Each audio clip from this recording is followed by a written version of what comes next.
दोस्तों, आज की सबसे पहली और बड़ी खबर। कोरोना से अनाथ हुए बच्चों के लिए बड़ा ऐलान। पीएम केयर फंड्स से मिलेंगे 10 लाख रुपए की मदद। दोस्तों, देश में कोरोना के कारण अनाथ हुए बच्चों के लिए केंद्र सरकार ने शनिवार को बड़ा ऐलान किया है। जी हां, ऐसे बच्चों को पीएम केयर फंड से 10 लाख रुपए की मदद दी जाएगी। उनकी पढ़ाई का खर्च भी इसी फंड से उठाया जाएगा। 18 साल की उम्र तक हर महीने आर्थिक मदद दी जाएगी। इसके अलावा उनकी उम्र 23 साल होने पर भी 10 लाख रुपए की सहायता मिलेगी। आपको बता दें कि इन बच्चों को आयुष्मान भारत योजना के तहत 5 लाख रुपए तक का स्वास्थ्य बीमा भी मिलेगा। दोस्तों, खबर हजारीबाग से आ रही है। यहाँ पर सड़क पर दिखी एलियन जैसी आकृति सोशल मीडिया पर वीडियो वायरल। हजारीबाग में गुरुवार देर रात एक अजीबोगरीब आकृति देखने को मिली। यह बिल्कुल एलियन के जैसा दिख रहा था। सोशल मीडिया पर इसका वीडियो वायरल होने के बाद यह सवाल उठ रहे हैं कि क्या एलियन था या कोई और। तस्वीर सोशल मीडिया पर खूब वायरल हो रही है। ऐसे में इस बात को लेकर खूब चर्चा हो रही है कि हजारीबाग की सड़क पर क्या एलियन घूम रहा था। अगर वह एलियन था तो फिर कहां से आया और बाद में गायब क्यों हो गया? क्या सचमुच वह एलियन था, भूत था या फिर कोई और? पारा शिक्षकों के मानदेय मद में केंद्र से मिले 99 करोड़ रुपए कम। दोस्तों, पारा शिक्षकों के मानदेय की राशि में कटौती की गई है। इस वर्ष पारा शिक्षकों के मानदेय के लिए 781 करोड़ रुपए ही स्वीकृत हो सके हैं, जबकि झारखंड में लगभग 65,000 पारा शिक्षकों के 880 करोड़ रुपए खर्च होते हैं। केंद्र द्वारा कहा गया कि राज्य में प्राथमिक शिक्षकों के बड़ी संख्या में पद रिक्त हैं। केंद्र ने कहा कि पद रिक्त होने के कारण ही उन पदों पर पारा शिक्षकों की सेवा ली जा रही है। आपको बता दें कि राज्य सरकार ने इस मामले पर पुनर्विचार करते हुए मानदेय की राशि बढ़ाने की मांग केंद्रीय मानव संसाधन मंत्रालय से की है। मंत्री बन्ना गुप्ता ने निभाया दोस्ती का फर्ज, बचपन के दोस्त को दी अंतिम विदाई। दोस्तों, स्वास्थ्य मंत्री बन्ना गुप्ता अपने संवेदनशील व्यक्तित्व और दोस्ताना व्यवहार के लिए जाने जाते हैं। उनके दोस्त और समर्थक भी जानते हैं कि बन्ना गुप्ता भले ही किसी पद पर रहें, लेकिन अपनी दोस्ती निभाने से नहीं चूकते।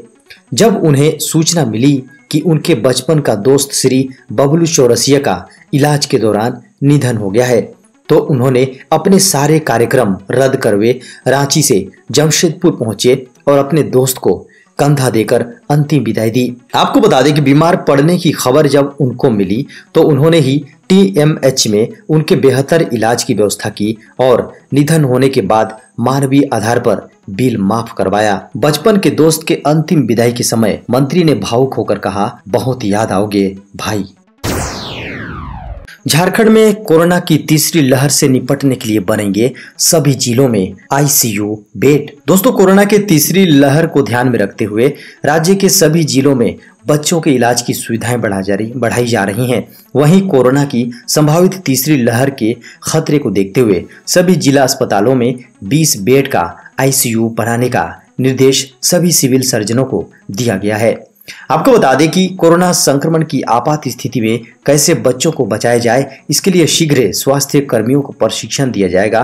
तीसरी लहर से पहले सरकार यह कोशिश कर रही है कि ऐसे माता पिता जिनके बच्चे अभी छोटे हैं उन्हें पहले वैक्सीनेट कर दिए जाए, ताकि बच्चे के संक्रमित होने की स्थिति में माता पिता को खतरा न हो।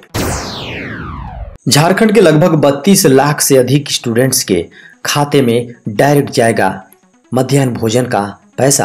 दोस्तों, केंद्रीय शिक्षा मंत्री रमेश पोखरियाल निशंक ने ट्वीट करके कहा है कि देश में 11 करोड़ 80 लाख छात्रों को विशेष राहत उपाय के तौर पर यह सहायता उपलब्ध कराने के प्रस्ताव को मंजूरी दे दी गई है। सरकार के इस उपाय से देश में सरकारी और सरकारी सहायता प्राप्त स्कूलों में 1 से 8वीं कक्षा तक के छात्रों को लाभ मिलेगा। केंद्र सरकार के इस फैसले से झारखंड में 32 लाख से अधिक स्टूडेंट्स को लाभ होगा।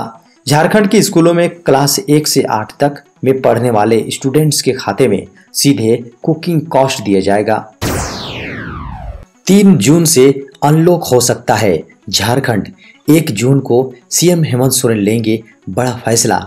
दोस्तों, 3 जून के बाद झारखंड में लॉकडाउन खत्म हो सकता है। और अनलॉक की प्रक्रिया शुरू हो सकती है। इसकी ये वजह है कि झारखंड के मुख्यमंत्री हेमंत सोरेन की सरकार के ताबड़तोड़ फैसलों से झारखंड में कोरोना वायरस का संक्रमण लगभग काबू में आ गया है और ऐसे में कोरोना के तेजी से घटते मामलों को देखकर संभावना जताई जा रही है कि राज्य में लॉकडाउन अब नहीं बढ़ेगा। आपको बता दें कि वर्तमान में 3 जून तक यहां लॉकडाउन लागू हुआ है। झारखंड में कोरोना वायरस से संक्रमण के मामलों के ताजा आंकड़ों में गांव में स्वास्थ्य सर्वे में भी बेहद कम संख्या में ग्रामीणों के कोरोना संक्रमित होने की पुष्टि हुई है। दोस्तों, सीबीएसई 12वीं की परीक्षा को लेकर बड़ी खबर सामने आ रही है। केवल 30 मिनट की हो सकती है सीबीएसई 12वीं बोर्ड की परीक्षा। सीबीएसई 12वीं परीक्षा के आयोजन को लेकर अब तक कोई ठोस निर्णय नहीं लिया गया है। शिक्षा मंत्री रमेश पोखरियाल निशंक की अध्यक्षता में हाई लेवल मीटिंग का आयोजन हुआ, जिसमें सभी राज्यों को इस बारे में सलाह देने को कहा गया। राज्यों ने 25 मई तक अपने सलाह केंद्र को भेज दिए हैं। हालांकि सूत्रों की माने तो इस बार सीबीएसई 12वीं की परीक्षा सिर्फ 30 मिनट की होने वाली है। इस बारे में केंद्र की ओर से अब कोई आधिकारिक सूचना नहीं जारी की गई है। आपको बता दें कि सीबीएसई क्लास 12वीं बोर्ड एग्जाम आयोजित करने के लिए शिक्षा मंत्रालय और बोर्ड विभिन्न विकल्पों पर विचार कर रहा है। इसमें परीक्षा की अवधि कम करने का सुझाव भी शामिल है। जीएसटी काउंसिल की बैठक में वित्त मंत्री रामेश्वर उरांव ने मांगे 1561 करोड़ रुपए बकाया। झारखंड के वित्त मंत्री केंद्रीय वित्त मंत्री निर्मला सीतारमण के समक्ष जीएसटी क्षतिपूर्ति मद में बकाया 1561 करोड़ रुपए को तत्काल जारी करने की मांग की है। वे गैर भाजपा शासित राज्यों के साथ जीएसटी काउंसिल की बैठक में अपना पक्ष रख रहे थे। पानी के तेज बहाव में बह गए नदी में नहा रहे 2 बच्चे, एक को बचाया, दूसरे की तलाश जारी। कदमा थाना क्षेत्र अंतर्गत मरीन ड्राइव किनारे खरकई नदी में 2 बच्चे डूब गए। हालांकि एक बच्चे को बचा लिया गया है। शनिवार की दोपहर 2 बच्चे गोपाल कुमार और सूरज प्रमाणिक खरकई नदी में नहाने गए थे। कुछ लोगों ने गोपाल को बचा लिया, लेकिन सूरज पानी के तेज बहाव में बह गया। स्थानीय गोताखोर उसकी नदी में तलाश कर रहे हैं। लगातार हुई बारिश के कारण नदी में पानी का जलस्तर बढ़ गया है। इस कारण बच्चे पानी की तेज बहाव में बह गए। आपको बता दें कि घटना से परिजनों का हाल बुरा है। पूरे गांव में गम का माहौल है। बच्चे के घर वालों का रो रो कर बुरा हाल है। घटना काफी दुखद है।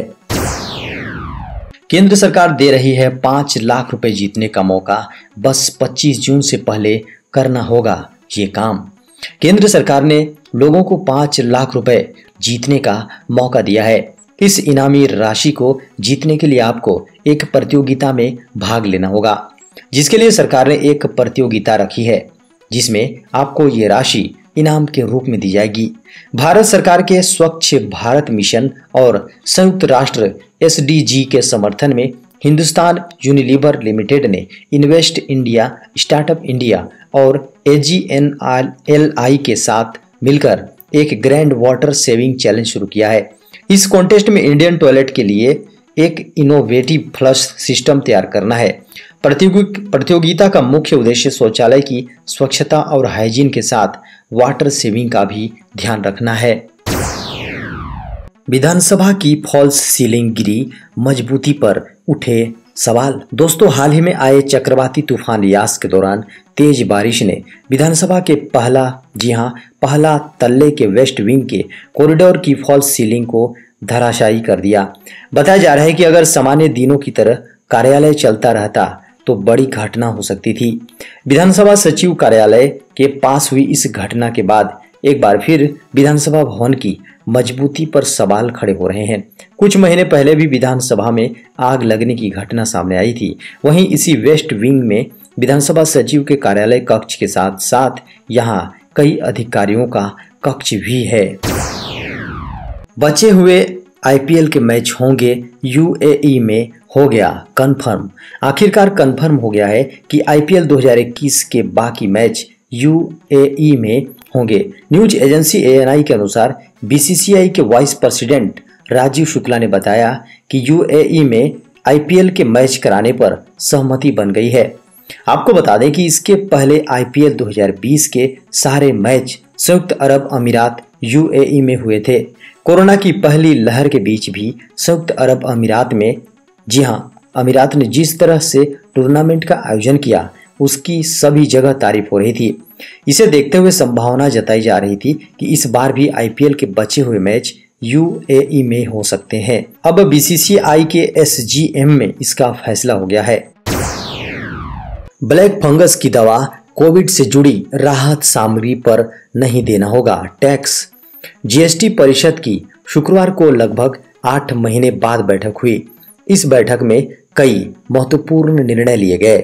जीएसटी परिषद ने विदेशों से आयात होने वाली कोविड-19 से जुड़ी मुफ्त सामग्री पर आईजीएसटी हटाने का निर्णय किया है। इसके अलावा जीएसटी परिषद ने ब्लैक फंगस की इलाज में इस्तेमाल दवा के आयात को आईजीएसटी से छूट देने का फैसला किया है। बैठक के बाद मीडिया को संबोधित करते हुए वित्त मंत्री निर्मला सीतारमण ने बताया कि जीएसटी परिषद ने ब्लैक फंगस के इलाज में इस्तेमाल दवा के आयात को आईजीएसटी से छूट देने का फैसला किया है। 1 crore free LPG Ujjwala gas connection का तोहफा दे सकती है मोदी सरकार। कोरोना संक्रमण और एक के बाद एक चक्रवाती तूफान के बीच सरकार अपनी दूसरी वर्षगांठ पर लोगों को तोहफा देने का ऐलान कर सकती है। सरकार प्रधानमंत्री उज्ज्वला योजना के तहत गरीब परिवारों और प्रवासी मजदूरों को 1 करोड़ मुफ्त गैस कनेक्शन देने की शुरुआत कर सकती है। इसके लिए सार्वजनिक क्षेत्र की तेल कंपनियों ने भी सभी तैयारियां पूरी कर ली हैं। प्रधानमंत्री उज्ज्वला योजना 3 के तहत पूरे देश में 1 करोड़ गैस कनेक्शन मुफ्त दिए जाएंगे। वित्त मंत्री निर्मला सीतारमण ने वर्ष 2021-22 का बजट पेश करते हुए इसका ऐलान किया था।